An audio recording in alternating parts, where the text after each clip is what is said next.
So you might ask yourself, why can water pass through a cell membrane?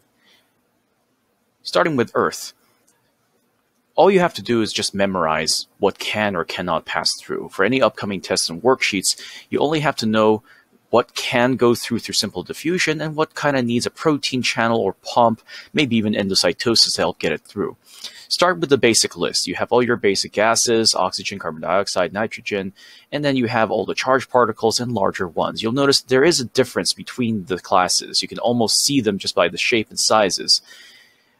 And if you want to split them, like I said, CO2, O2, including N2, which is no longer listed here, there's gases that can go through, hydrophobic molecules like benzene, small polar molecules like H2O and ethanol, large polar molecules like glucose, and then, of course, charged molecules, the ones that have pure symbols like plus, minuses, ions, calcium.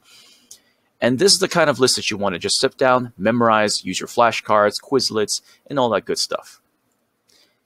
For those of you who are wondering, though, wait, why can polar material pass through lipid tails? In osmosis problems, clearly we know water can go in and out of a cell, right? That's not a question here. We know water can. That's a rule. The problem is when you got told earlier that there is such a thing as a hydrophobic tail, such that if you put phospholipids into water and oil, they will naturally point their tails upwards into the oil.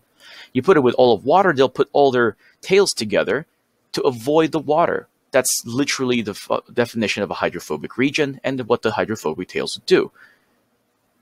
This is the problem, though. Water is sitting right there. It's not supposed to get through there. They are literally trying to avoid water, and water, as a result, also doesn't like getting through it. When you look at a simulation or with real life, you have a bunch of phospholipids thrown into water, and they naturally start pointing their tails towards each other.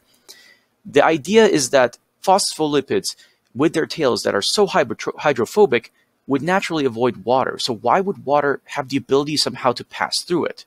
The answer is that it's because it's small. And being small allows slightly charged particles to pass right through.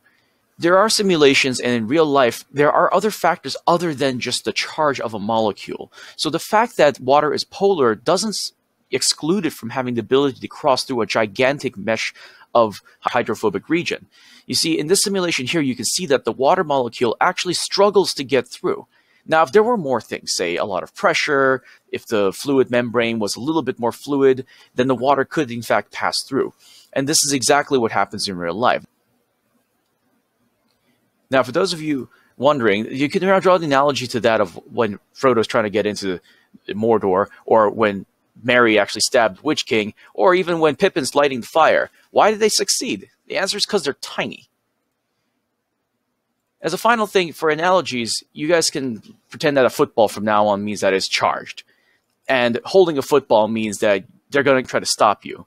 So when you're trying to get past a line of defense and you're holding the football, it really helps when you're able to get past a whole bunch of people and you have the skills and dexterity not to be caught. Of course, you could say that, well, they're not all that much smaller, and it's not exactly that much harder to catch them than, say, a lineman. Well, how about if they were Ant-Man size? Not so easy now.